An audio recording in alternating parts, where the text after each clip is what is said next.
A grey sky can suddenly look like an ocean turned upside down, with dark folds, troughs and rolling waves hanging overhead. That dramatic look is called Asperitas, and while it can seem threatening, the cloud feature itself is not a severe weather warning. It is a sign that the air above you is being disturbed in a very particular way. Asperitas is not a separate cloud type like cumulonimbus or cirrus. The World Meteorological Organization lists it as a supplementary feature, meaning it modifies an existing cloud layer. Most often, it appears on altocumulus or stratocumulus, where the cloud base is broad enough for the waves and folds to stand out. The name became official in 2017 when Asperitas was added to the International Cloud Atlas. Before that, many sky watchers used the term undulatus asperatus. The official change gave observers one shared name for a pattern that had been photographed and discussed for years. The basic recipe is moisture, stability, wave motion, and changing winds. The cloud layer needs enough moisture to remain visible, but it also needs to be stable. Stable air resists vertical movement, so when it is disturbed, it can wobble and ripple instead of simply rising into showers.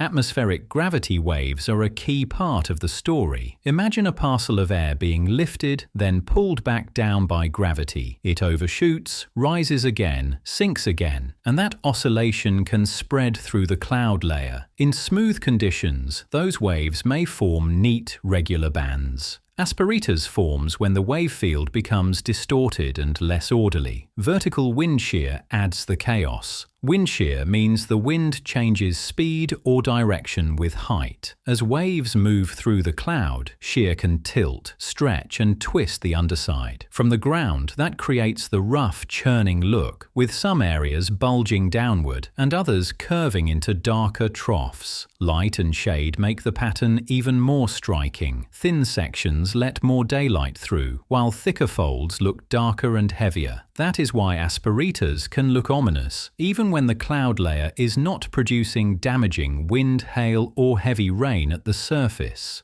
In Australia, Asperitas may appear near convective storms, gust fronts, outflow boundaries, cold fronts or other unsettled weather. A thunderstorm can push out a cool pool of air near the ground.